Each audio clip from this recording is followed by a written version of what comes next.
Miller is this week's guest. We'll be back to talk to him in a moment.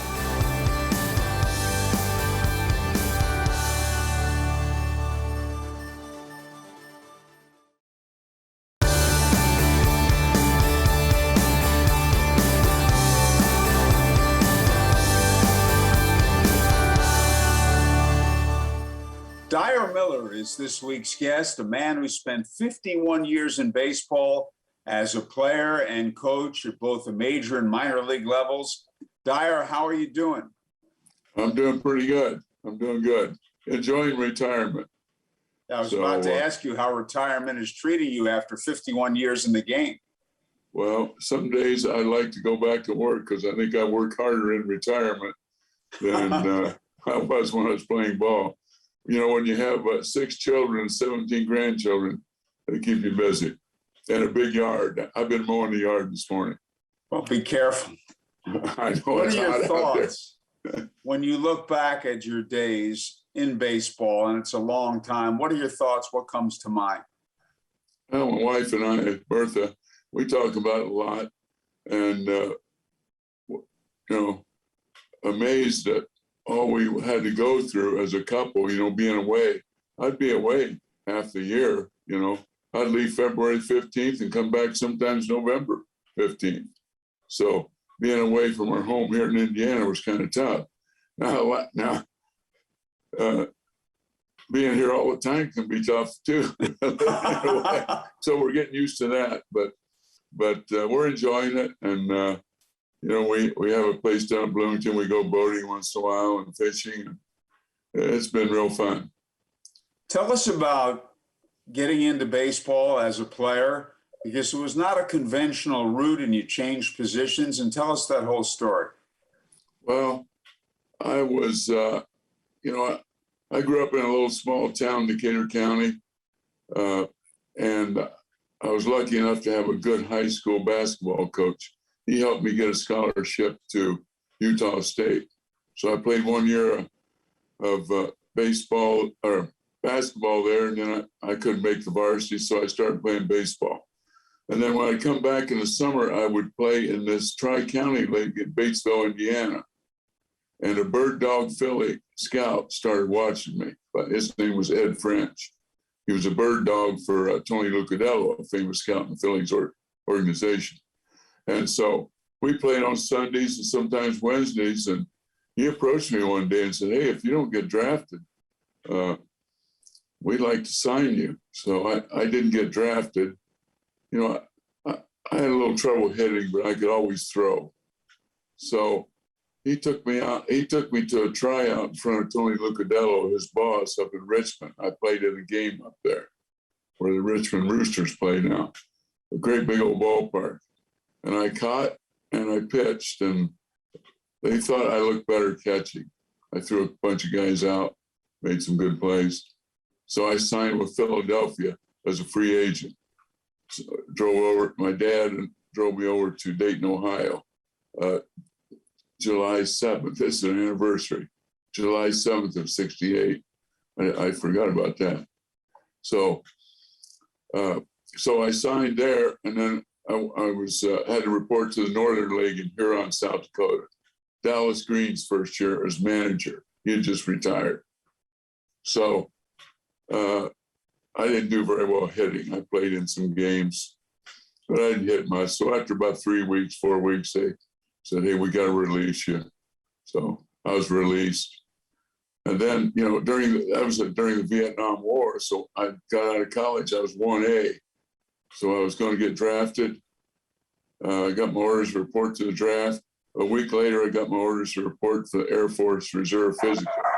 So I took the Air Force Reserve, went for a 6 months tour, and then come home back and didn't know what I was going to do. So I was substitute teaching, and a scout by the name of Jim Fry knocked on my door and said, "Hey, you've got a good arm.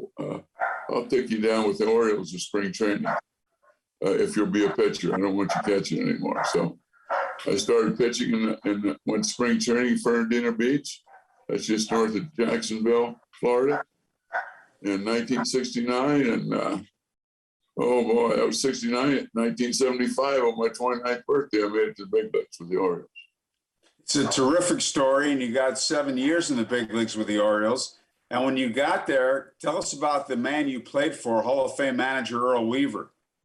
Well, you know, I was thinking about all the managers I played for, and I played for some really good ones, Of course, Earl's up there is one of the best, but he was pretty tough on you. He was tough on the young guys, rookies coming up.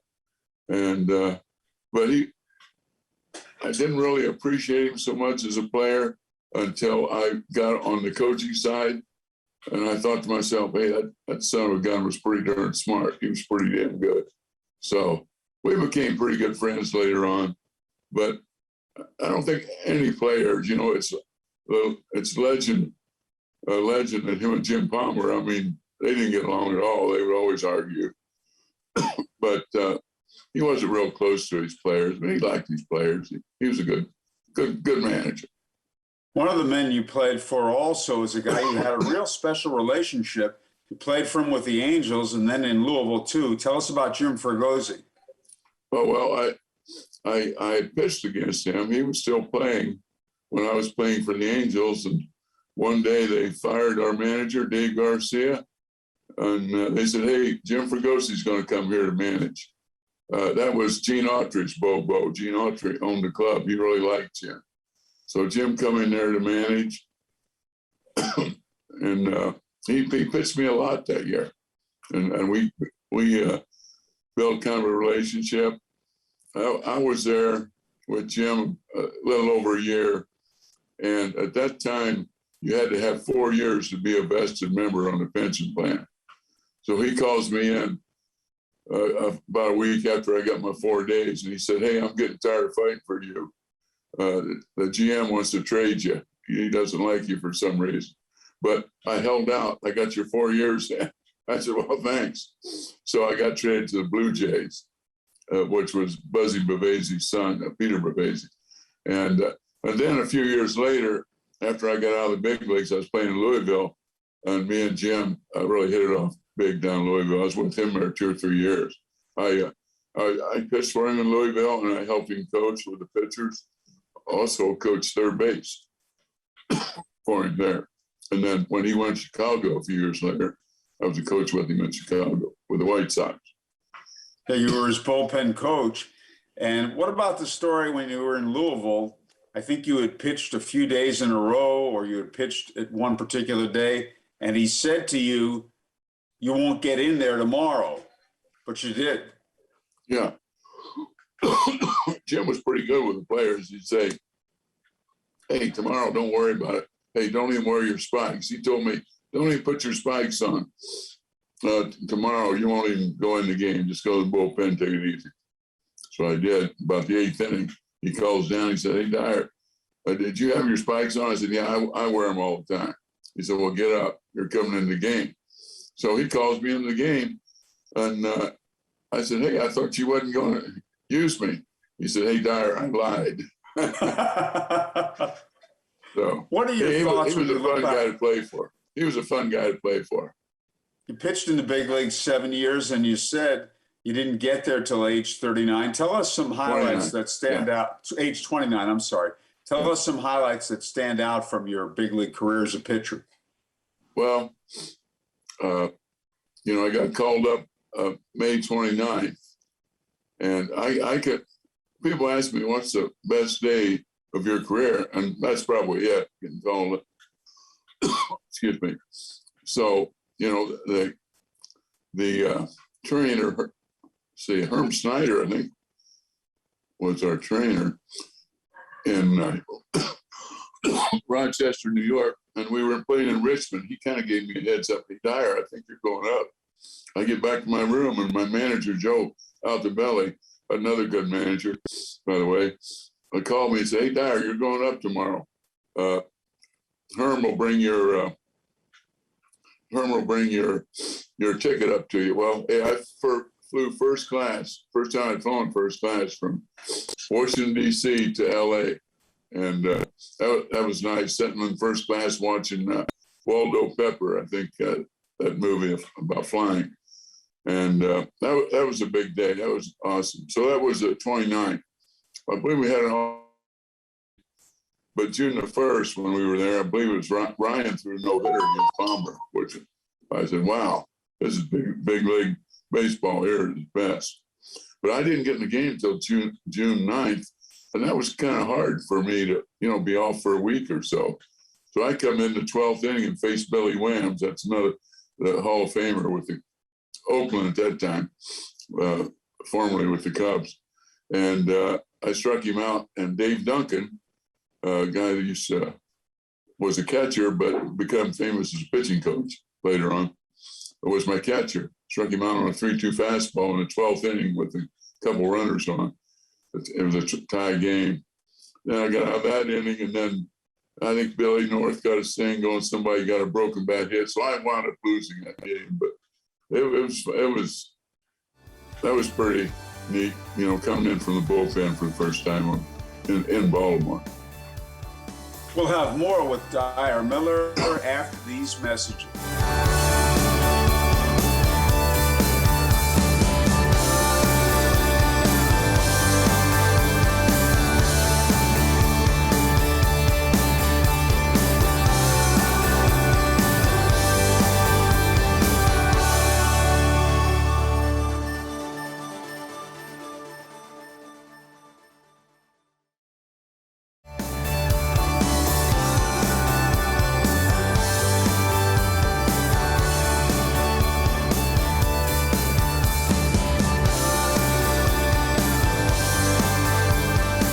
Dyar, Hank Aaron was at the end of his career when you got to the major leagues, and you got a chance to face one of the all-time great players. Yes, I was pitching in Milwaukee, come in about the 7th inning, I believe. And I faced Hank Aaron in the 9th inning. We had scored a bunch of runs, so we were ahead. So I actually got a save in that game. I looked at the box the other day. In fact, when Hank passed away, they were showing a clip of him hitting a home run, and my neighbor said, "Hey, what was your number?" I think I saw a clip. So he sent me the clip. So I have the clip of giving up a home run to Hank Aaron. But he stepped in the box. I said, "Wow, here's one of my boyhood heroes I'm facing." So fastball just outside for ball 1, fastball outside ball 2. I said, I better throw him a slider. So I throw him a slider, and wow, he hit it left field fence quicker than you can bat an eye. And we went on to win the game. Don Money had a home run in the 9th inning too, so I got 2 home runs. The 9th inning was still won 9-6 or something like that. And on a bus going back to the hotel, to the Pfister Hotel in Milwaukee, Weaver stood up and said, "Hey, Dyar, you might be famous. That might be the last one Hank hits. He's thinking about retiring here in a few days." But it wasn't. It was number 743. And he wound up, I think, hitting 755. Right. But that was, I always look back on that. Only time I faced him, he had a home run. Grant Jackson pitched. He is the home run king. Yeah, the legitimate home run king. Yeah. And just the same way that former Indianapolis Indian Roger Maris holds the legitimate home run record for a single season. Right. Grant Jackson pitched in the major leagues for almost 20 years, and he said you were the strongest pitcher he ever saw. And you're 6'1", so it wasn't like you were a huge guy. Tell us why. Was it growing up on the farm that made you so physically strong? Tell us about that. Well, yeah, I grew up on a farm, back in the 50s and the 60s when, kids did more farm work. Even now they live on a farm, but they have air-conditioned tractors and so forth. They don't bale hay like we did. It's completely different. We did a lot of manual labor, scooping corn, cleaning out stables by hand, and baling hay. Like a hot day like today, we would bale hay. It was a tough job. People complain about baseball being hard work. I say, hey, go back on the farm. And then I also milked cows, which gave me a lot of hand strength. Milked cows for about 10 years, from 7 to 17. I was never so happy to get off the farm, but thankful because it did help me to be strong and durable. I think durable more than anything else, because on a farm, hey, you got to milk those cows every day. If you got a little headache, you got to play. If your arm's a little sore, you got to milk those cows. So it gave me some stamina, and just I think it was a good education. I look back on it. It was good, but it was hard at the time. So I think that's part of it. Instill a strong work ethic in you too. Yes. Yeah. Oh, yes. Well, it made me go to work. I never missed a day in high school. I went to school every day. I got up milk cows every day. So yeah, strong work ethic is. I think my mom and dad were hard workers. My whole family was. So my grandpa especially. I'm 75 now, and I remember my grandpa at 75 up in the hayloft, baling hay on a day like today. I said, wow, he was tough. Yeah. What stands out from your days as you were a longtime minor league pitching coach, coordinator, and you were a big league coach a few times also? What stands out from your days in your post-playing days as a coach? Well, I mean, it's a lot of travel, but I didn't mind the travel too much until the last couple of years. You know, some of those long flights in the Pacific Coast League are kind of hard to handle. Getting 2 hours of sleep a night, you know. but I enjoy going to the ballpark and working with the young kids, getting them better. I worked most of my career in AAA, and I don't think there's anything more rewarding than telling a pitcher that, hey, you're going to the big leagues tomorrow. You know, so that's really rewarding. And I still look at box scores today because I still have a lot of pitchers that are pitching, you know, in the major leagues, and still check them out. But that's a wonderful thing. And I'm a witness to it because I was so happy when I went to the big leagues. So that was really rewarding for me as a coach. That was nice.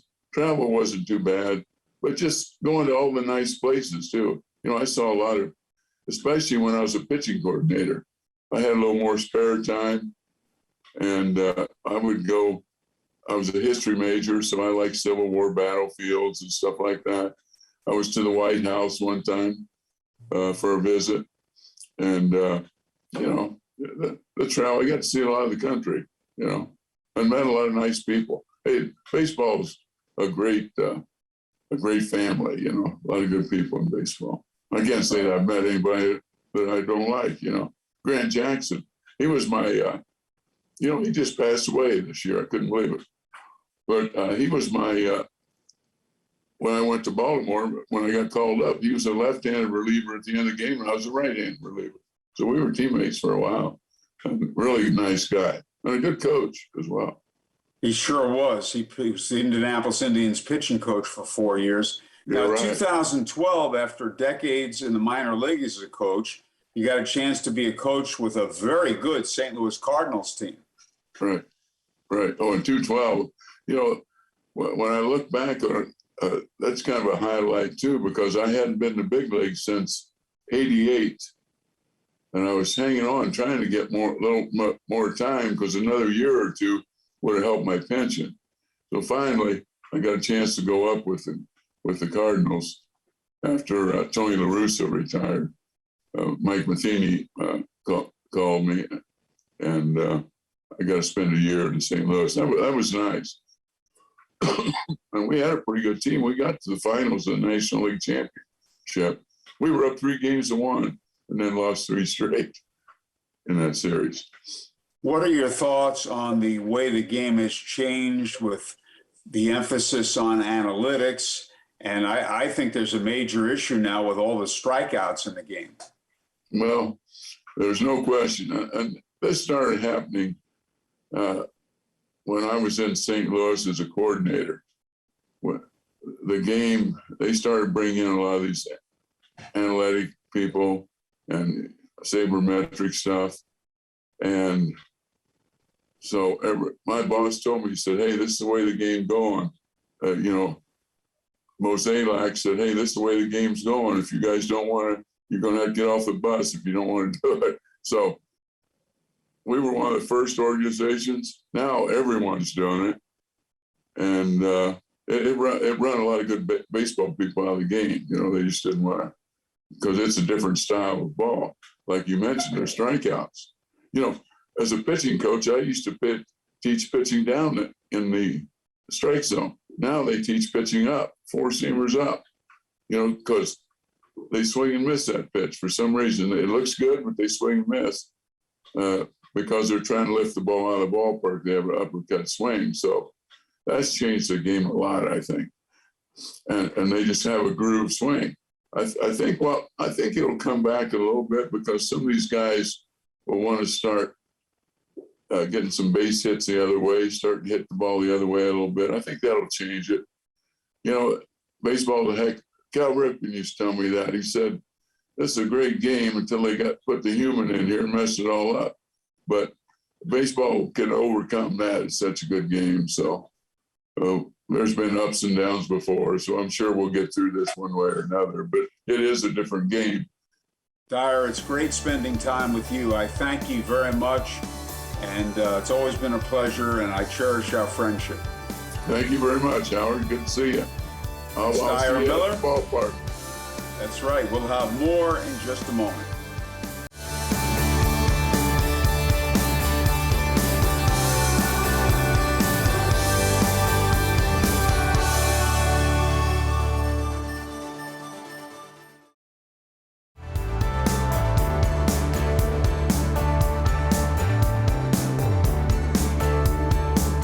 Thanks to our guest, Dyar Miller. See you next week on Kellman's Corner. Bye, everybody.